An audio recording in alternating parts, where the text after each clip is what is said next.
Dorothea Orem's Self-Care Deficit Nursing Theory, presented by Caden Rutz and Gabby Sellers.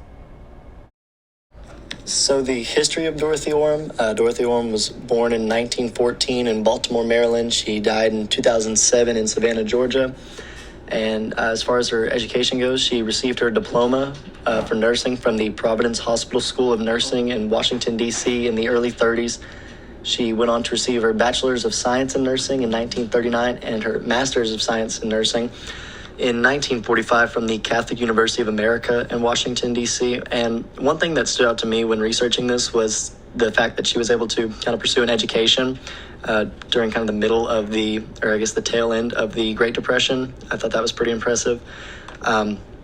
Continuing with her career, she would go on to be a biology/nursing teacher at Detroit Providence Hospital from 1939 to 1941. A nursing school/nursing department director at Detroit Providence Hospital, 1940 to 1949. Curriculum consultant at the United States Department of Health, 1958 to 1960.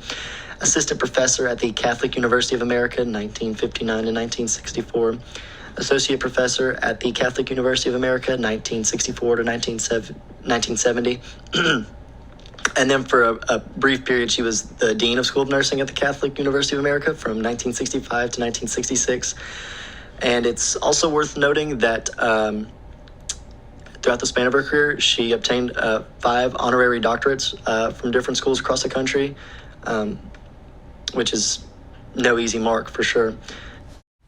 As Caden discussed, Orem worked in many different positions and places and was able to recognize that there was a need for extended nursing knowledge to help benefit the medical field. Orem's self-care deficit theory explains how nurses both can and should intervene to help patients maintain autonomy. The theory helps nurses better determine what aspects of patient care they should focus on in a given situation, and it stresses the importance to the patient themselves of maintaining autonomy over their self-care process. So what is self-care deficit? Self-care deficit is an inability to perform certain daily functions related to health and well-being. Examples can include, but are not excluded to, dressing oneself, feeding, or bathing. Self-care deficits can arise from physical or mental impairment, such as recovery from a surgery, depression, or even age-related motility issues. Orem broke these down into 3 subcategories: nursing systems, self-care deficit, and self-care. Orem herself once said, "Systems selected based on nurses' assessment of patients' ability to perform self-care." When looking at the nursing system breakdown, there are 3 systems we need to assess: wholly, partially, and supportive educative.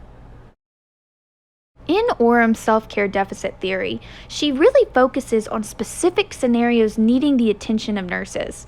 These self-care deficit scenarios could consist of hygiene deficit, dressing deficit, feeding deficit, toileting, or speech deficit. There are 5 different ways that we as nurses can help. Number 1, acting for or doing for another. Number 2, guiding and directing. 3, providing physical or psychological support. 4, providing and maintaining an environment that supports that personal development. And 5, of course, it is very important to always teach. Self-care is conduct, action deliberately performed by self for the sake of self. Orem believed individuals can meet their own needs, but only under certain conditions. These conditions could include, but are not limited to, their state of health, environmental considerations, social interactions, and economic resources. The 3 self-care requisites that we could place these under are universal self-care, developmental self-care, and health deviation self-care. Developing her theory while working as a curriculum consultant, Dorothea researched her theory while collecting case studies and evidence to support her claims from hospitals and nursing home facilities throughout her state. To this day, Orem's self-care deficit theory is still studied and applied in the Doctor of Nursing practice programs throughout the country. Moving on to her application in the nursing process. In order to apply Orem's theory to the nursing process, it's really important to understand the patient's ability to physically take care of themselves, knowledge of the issue, and their financial background. And it's important to know their ability to physically take care of themselves because, for obvious reasons, it's important to know if they're physically capable of performing everyday hygiene tasks, brushing teeth, taking a shower, going to the bathroom. That's super important. And then knowledge of the issue, you'd like to educate the patient and, make sure that they have the ability to understand what the issue is and how to fix the issue and the consequences if they don't, and just all the facets of that, how long it's going to take. And then financial background, it can definitely be tough pursuing better self-care if you're struggling, to afford basic necessities. So it's important to know things like that as well.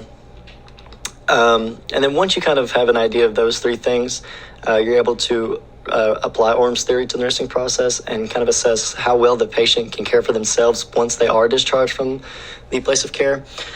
So again, do they know how to take care of themselves? Do they have the money to be able to take care of themselves? And this one I think is really important. Do they want to take care of themselves? Do they have the desire to get better?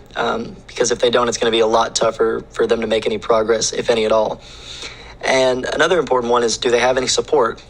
Is there anyone within their household or family or friends that are giving them motivation or emotional support? Because it can be very emotionally stressful with self-care and especially certain aspects of like rehabilitation.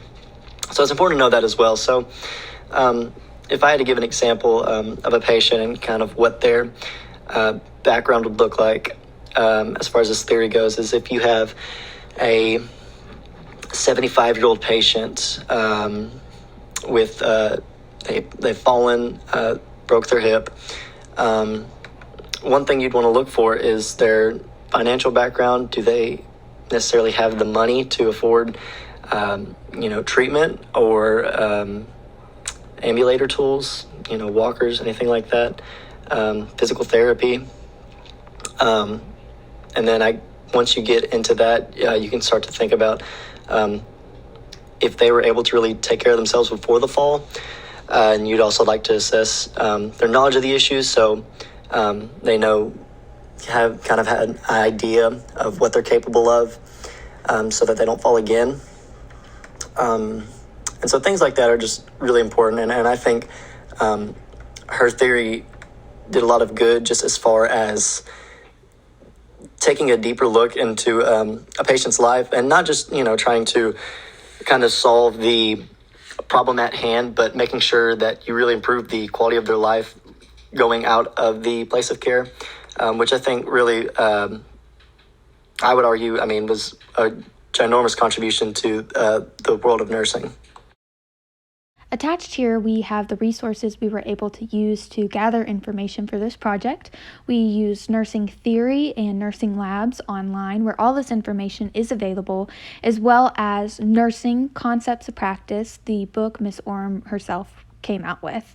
All of these were great resources, and we encourage you to look into them yourself. Thank you so much for your time.